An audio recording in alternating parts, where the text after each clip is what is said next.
Segundo Samuel, capítulo 1. Primeiro é o capítulo. Segundo é o livro. Verso 17 e 18. Pranteou Davi a Saul e a Jonatas, seu filho, com esta lamentação, determinando que fosse ensinado aos filhos de Judá o hino ao arco, o qual está escrito no livro dos justos. Capítulo 2, verso 1, ainda em 2 Samuel. Depois disto, consultou Davi ao Senhor, dizendo: subirei a alguma das cidades de Judá? Respondeu-lhe o Senhor: sobe. Perguntou Davi: para onde subirei? Respondeu o Senhor: para Hebrom. Capítulo 5, versos 6 a 10. Ainda segundo Samuel, capítulo 5, versos 6 a 10.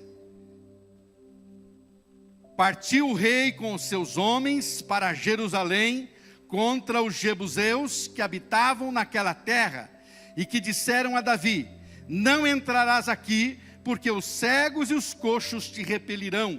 Como quem diz: Davi não entrará neste lugar.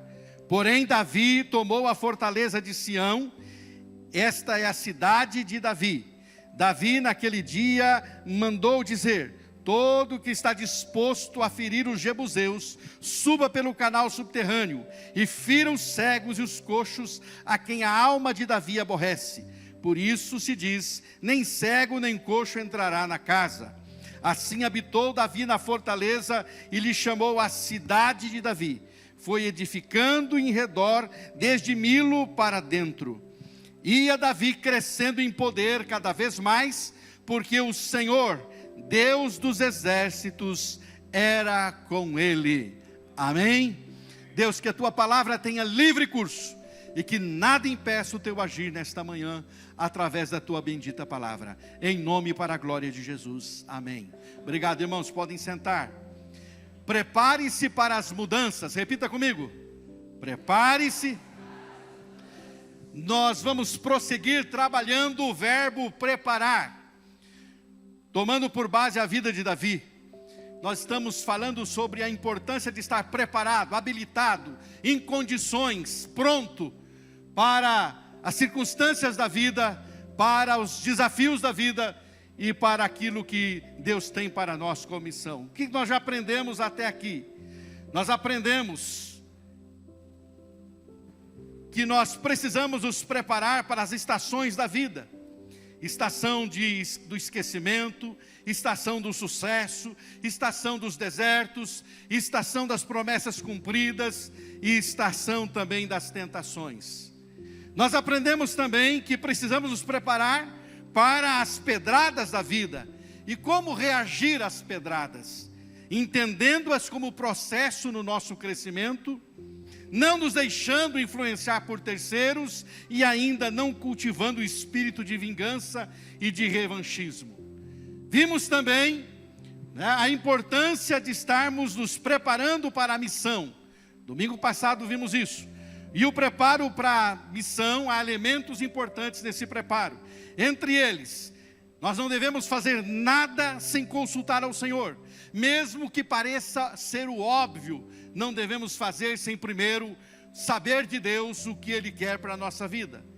Aprendemos que é preciso respeitar o limite de cada um. As pessoas têm limites. Aprendemos também que é preciso entender que ficar na retaguarda ou estar na linha de frente, na verdade tem o mesmo valor para Deus. E aprendemos a importância de conquistar o coração das pessoas. Só podemos ser ouvidos pelas pessoas se primeiro conquistarmos o coração dessas pessoas. E nesta manhã nós vamos falar um pouquinho sobre mudanças. As mudanças a que estamos sujeitos e a importância de estarmos preparados para elas.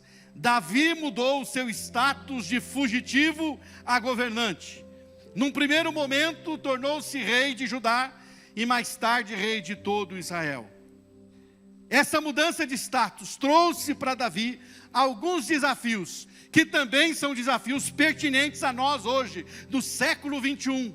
Desafios que nós precisamos encarar e enfrentar para essas mudanças. Então, por isso é muito importante estarmos preparados para o desafio das mudanças. E quais são esses desafios? Esses 3 textos que nós lemos esta manhã nos apresentam 3 coisas importantes que precisamos estar preparados em relação às mudanças. E a primeira delas, meu querido irmão, é que precisamos entender que mudanças vêm acompanhadas de dor e sofrimento. Mudanças vêm acompanhadas de dor e sofrimento. Repita comigo: mudar dói. Mudança traz sofrimento. Não pense que não. 2 Samuel 1, 17 e 18.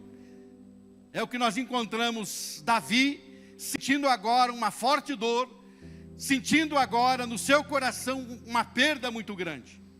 A morte gera dor e choro.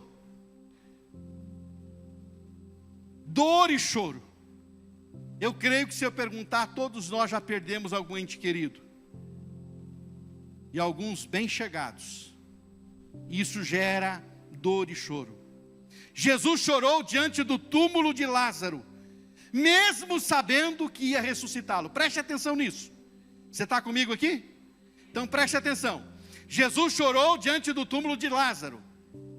E eu disse que ele chorou mesmo sabendo que iria ressuscitar a Lázaro, mesmo sabendo que o ressuscitaria. Mas por que ele chorou? Quem sabe exatamente por saber que a morte, esse mal que nos amputa de relacionamentos e pessoas queridas, é causado pelo pecado.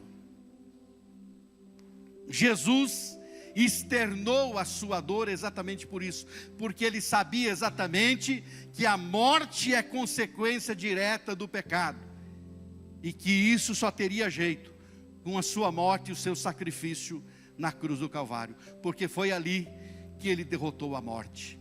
Amém, meus queridos? E logo nós temos a esperança de vida eterna, exatamente por causa desse sacrifício bendito. O fato é que precisamos externar isso também, a nossa dor e o nosso sentimento. Os egípcios, eles vestem-se de preto por 6 meses, externando a dor do seu luto. Alguns muçulmanos usam roupas pretas por 1 ano inteiro. Antigamente, quando havia luto na família, se usava uma faixa preta aqui no braço. Quem é que é desse tempo e lembra disso? Que andava com uma faixa preta no braço para identificar que havia luto naquela família. Hoje, parece que nós apressamos as nossas dores. E quando alguém está sentindo a dor, a gente quer que pare de sentir. Não é assim? Nossa palavra de consolo é essa: não chore. Como não chorar? Tem que chorar a dor, tem que sentir a dor, tem que externar a dor. Parece que hoje a gente quer apressar até isso. O fulano parece que não para de sentir. Ele não vai parar e não pode parar, ele tem que sentir mesmo. E a gente precisa aprender a chorar. A gente precisa aprender a sentir e externar as nossas dores também. É preciso dar um tempo para si mesmo. Lamentar pode ser um verbo estranho em nosso mundo, mas nas Escrituras o sábio diz que há tempo de chorar. Há tempo de chorar, sim. Davi sabia que para que ele viesse a governar, Saul teria que morrer. Não era óbvio isso? Para Davi reinar, tinha um rei. Para que o Davi reinasse, o rei tinha que ser deposto. Mas Davi não ia depor Saul. Então Davi teria que esperar o quê? Saul morrer. Mas é interessante que mesmo sabendo que para governar o Saul teria que morrer, quando acontece, ele sofre um baque. E para piorar a situação, no mesmo evento em que Saul morreu, o Davi perdeu o seu melhor amigo, Jonatas, o seu amigo do coração, a quem ele tinha uma ligação, com quem ele tinha um pacto de vida, uma aliança, morreu também. Seu melhor amigo foi-se. E Davi chorou então com a mesma criatividade com que ele adorou a Deus. E ele cantou um lamento sobre Saul e seu filho, Jonatas. Davi fez um cântico fúnebre e mandou que se ensinasse esse cântico para todo Judá. E todos os filhos de Judá deveriam cantar esse cântico, a sua tribo. Então, ele convidou a nação a chorar. E ainda ele fez do choro uma política nacional. Ele negou-se a encobrir ou amenizar a dor da morte. Ele chorou e compôs uma canção, tanto para Saul quanto para Jonatas, o seu melhor amigo. E ele chorou. E ele diz: vamos cantar essa canção, ensine essa canção para o povo, para que o povo cante esse canto fúnebre. E ele fez isso. Ele negou-se a encobrir ou amenizar a dor da morte, meu querido irmão. Max Lucado, ele diz uma coisa muito legal, muito linda e importante. Ele disse o seguinte, que Deus conhece a dor de um túmulo, porque ele enterrou um filho. Mas ele também conhece a alegria da ressurreição. E é pelo poder dele que nós conheceremos também o poder da ressurreição. Na mudança de status de Davi, onde ele deixa de ser um fugitivo e passa a ser um governante, ele enfrenta a dor das perdas, a dor das mudanças, as perdas que mudanças costumam trazer. Mas não somente o sofrimento e a perda de entes queridos nos traz dor. Há uma morte também que nos causa muita dor. A morte para o pecado, a morte para o mundo, ela tem um custo.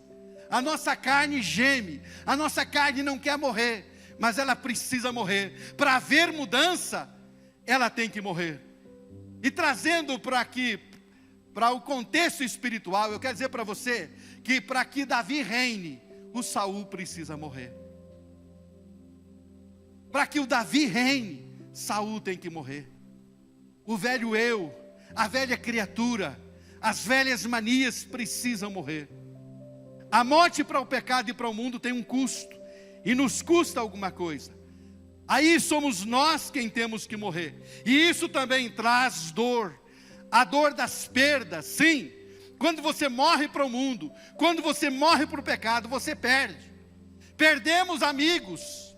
Quantos de vocês aí perderam amigos porque decidiram-se por Cristo? Quantos de vocês perderam amigos de cervejadas, de noitadas, amigos de farra, de festas, porque tomaram uma decisão de andar com Jesus? Há perdas. Perdemos familiares. Agora ele mudou de religião, ele não quer mais saber da gente. As pessoas não entendem que o compromisso com Jesus nos leva a caminhar de uma forma diferente. Perdemos até bens, mas Jesus bem nos avisou a respeito disso também. E ele disse que quem não deixar tudo por ele, não é digno dele. Por outro lado, ele nos traz alegria verdadeira, real, o conforto que só a nova vida pode trazer. Pois o que Cristo pode trazer, ninguém mais pode nos dar. Ter a Cristo é estar suprido de tudo o que nós precisamos. Você crê nisso, meu irmão? Ter a Cristo é estar suprido de tudo o que precisamos. Pergunta para o seu irmão, isso é uma verdade para você? Andar com Cristo a cada dia exige o desafio de vivermos a nova vida, onde sofremos e sentimos dores, porque nós ainda estamos no mundo.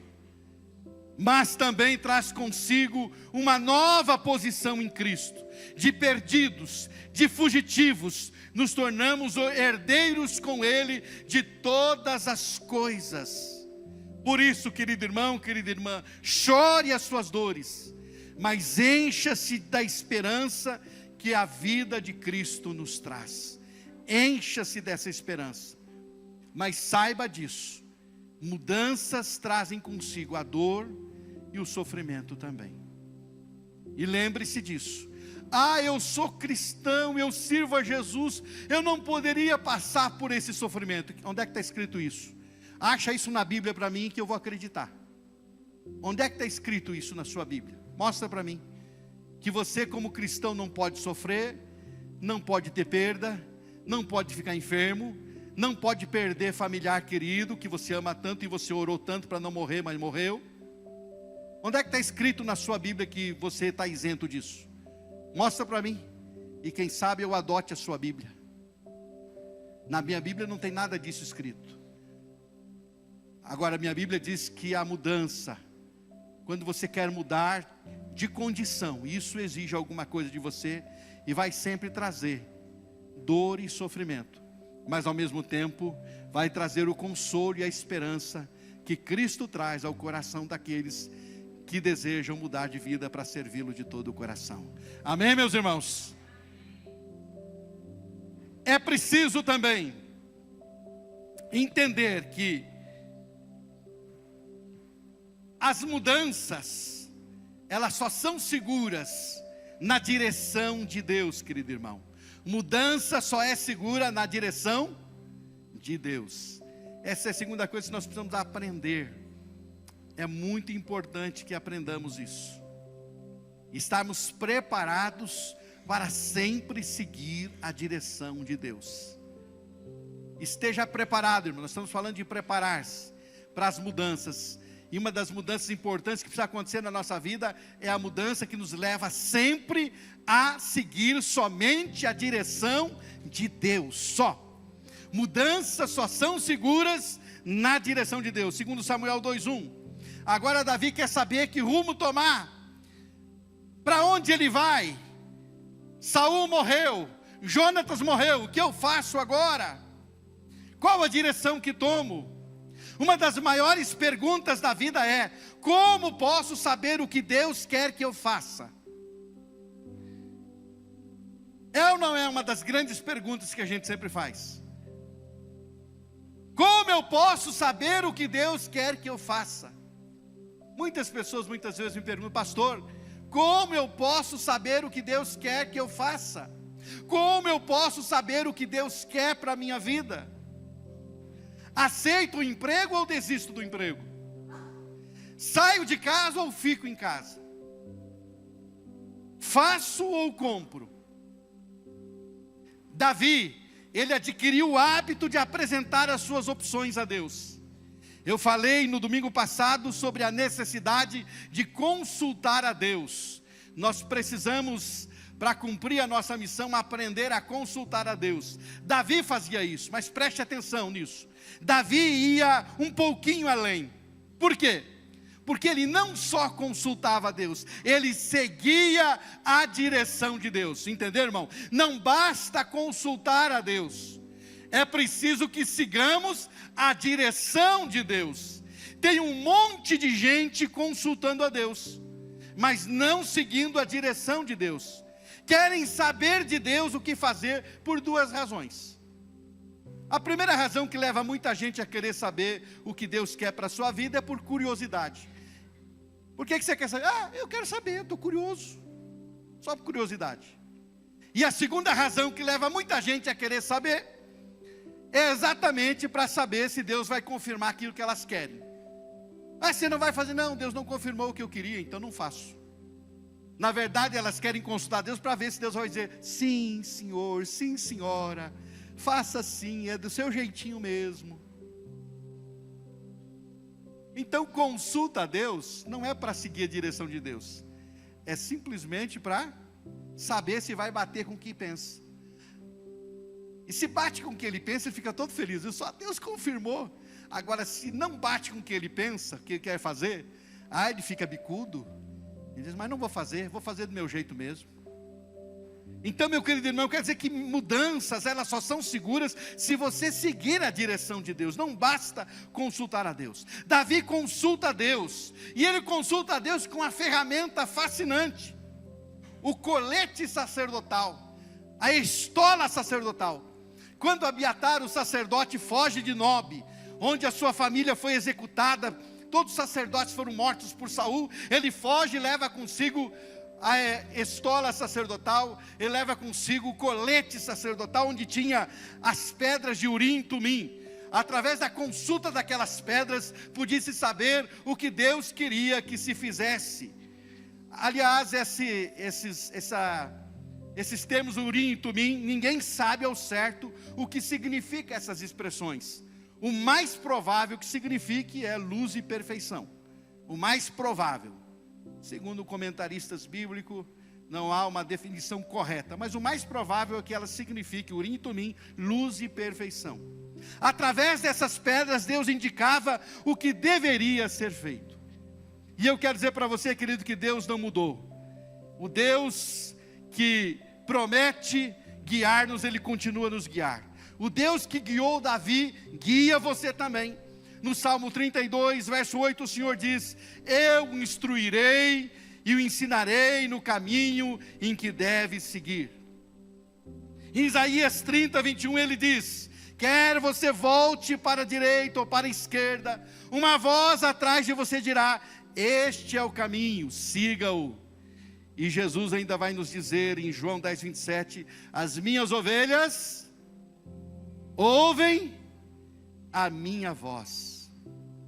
Como eu devo fazer? Ah, pastor, eu não tenho uma estola sacerdotal, eu não tenho Urim e Tumim para consultar. Você tem uma Bíblia? Você tem uma Bíblia? Levanta aí, por favor. Você tem uma Bíblia? Você tem uma Bíblia? Então consulte a sua Bíblia. A palavra de Deus, Hebreus 4:12 diz: é viva e eficaz. Você tem algo melhor do que Urim e Tumim. Você tem uma Bíblia sagrada que diz qual é a vontade de Deus para a sua vida, o que Deus quer de você. A palavra de Deus é viva. Na solidão ela fala, na ansiedade ela fala, quando o desânimo vem ela fala, quando a preguiça quer dominar ela fala também, quando você precisa tomar uma decisão ela fala. Deus jamais nos levará a desobedecer a sua palavra. Jamais. Quando você ouvir uma voz que contraria o que Deus fala na sua palavra, essa voz não é de Deus. Porque Deus jamais vai te levar a contrariar o que Ele ensina na sua palavra. Por isso, meu querido irmão, minha irmã, após chorar, após prantear as suas perdas, após ter escrito um cântico fúnebre e tê-lo cantado, ensinado a toda a nação, Davi precisava agora saber que rumo tomar. E o que ele fez? Ele buscou a direção de Deus e seguiu exatamente o rumo que o Senhor lhe deu, porque mudanças só são seguras na direção de Deus. Amém?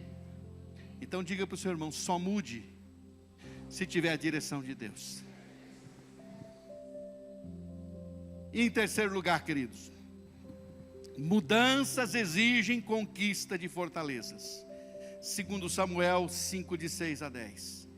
Davi agora se torna governante. Ele quer estabelecer uma sede do seu governo. A mudança de status de Davi exigiu que ele conquistasse uma fortaleza. Jerusalém possuía uma fortaleza na parte oriental, que era chamada também de Fortaleza de Sião, porque ficava exatamente junto ao Monte Sião. Davi não queria conquistar apenas uma parte de Jerusalém. Ele deseja conquistar a fortaleza inteira. E ele não só conquistou, mas o texto diz que ele passou a morar na fortaleza de Sião. Isso é muito significativo. Muito significativo. Por quê? Porque mudanças exigem conquista de fortalezas. O que é a fortaleza que você precisa conquistar? Não tem como você dar meio coração para Jesus. Ou ele tem todo o seu coração, toda a sua vida, ou ele não tem nada. Davi não queria apenas uma parte de Jerusalém já conquistada, ele queria a fortaleza também. A fortaleza era dominada por jebuseus. E é interessante que elas representam fortalezas, ela representa fortalezas que eu e você precisamos conquistar. O seu temperamento explosivo pode ser uma fortaleza. A sua autoimagem frágil pode ser uma fortaleza. O seu apetite insaciável pode ser uma fortaleza. A sua falta de confiança em autoridade pode ser uma fortaleza. A inveja e o ciúme pode ser uma fortaleza. A sua infidelidade pode ser uma fortaleza. Os seus vícios ocultos podem ser fortalezas. Mas não basta conquistar uma parte, é preciso conquistar tudo. Você já ouviu alguém dizendo assim: fulano é uma boa pessoa, mas é muito incrédulo. Esse mas, ele pode ser bom ou pode ser ruim, né? Às vezes a pessoa começa até dizendo uma coisa: o fulano, né, ele não é muito, mas tem um lado bom. Mas quando também começa dizendo, o fulano é bom, mas quando começa bem e tem o mais, significa que tem alguma coisa ruim. Sempre tem alguma coisa que não está bom.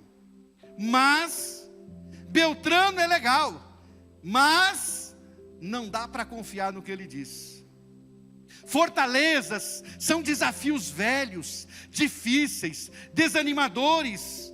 Foi diante do desafio de uma fortaleza milenar que Davi decidiu conquistá-la. Fortalezas são desafios velhos, difíceis, desanimadores. Sempre haverá os que dirão que você nunca irá conseguir. É aí que muitos dirão para você: muitos tentaram, mas também não conseguiram. E não será você quem conseguirá.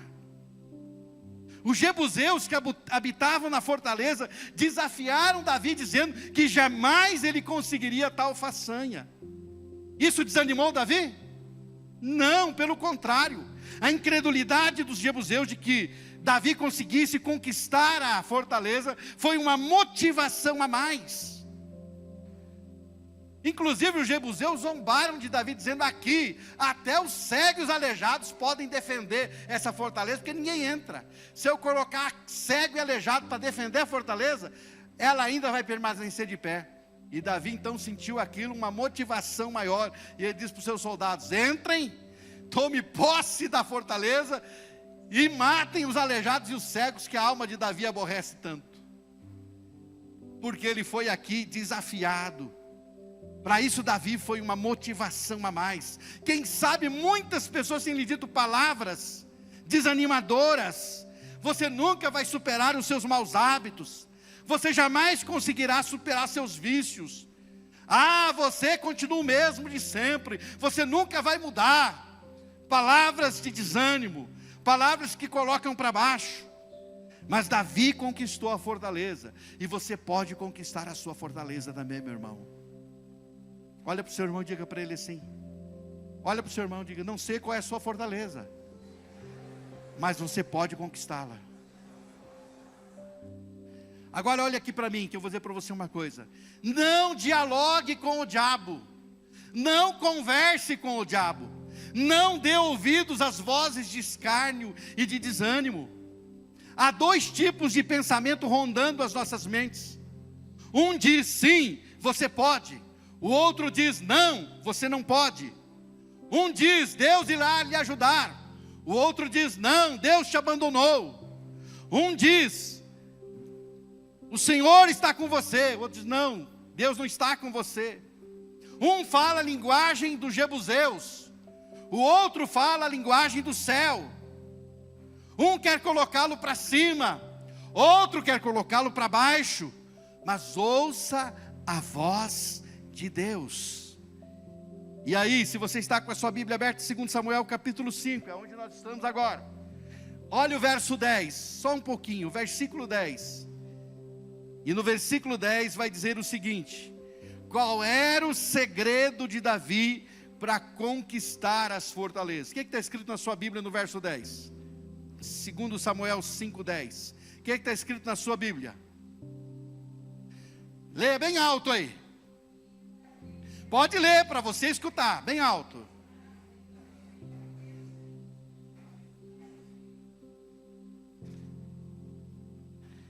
O que está escrito aí no versículo 10? E Davi o quê? E o quê? Crescendo em poder. Por quê? Por quê? Porque o Senhor dos exércitos estava com ele. Ele está com você ou não? Ele está com você ou não, irmão? Está com você ou não, irmão? Se Ele está com você, não há fortaleza que você não conquiste. Amém? Não importa a fortaleza que esteja aí. É antiga, pastor. Desde que eu me converti, ainda não consegui derrotar isso, não. Se o Senhor Deus do exército estiver com você, você pode derrotá-la. Em nome de Jesus. Amém, queridos? Concluindo essa palavra desta manhã, eu digo para você: prepare-se para as mudanças, mas lembre-se dessas verdades. Mudanças são acompanhadas de dor e sofrimento. Não tenha medo de dor. Chore suas perdas, se recomponha e prossiga na caminhada. Mudanças só são seguras se acontecerem na direção de Deus. Você não tem o colete de Urim e Tumim, mas você tem algo muito melhor, a palavra de Deus. Leia a sua Bíblia, por favor, leia a sua Bíblia, porque ela tem a direção para a sua vida. Mudanças exigem conquista de fortalezas, e elas são desafiadoras, mas é preciso derrotar as fortalezas. Há vozes que dizem que você não conseguirá vencer, que você vai fracassar de novo, mas escute a voz de Deus, e tenha certeza de que o Deus dos exércitos está conosco. Amém? E eu quero terminar dizendo mais uma vez a seguinte frase, para você guardar no seu coração: Saul representa o seu velho eu. Davi representa o verdadeiro adorador.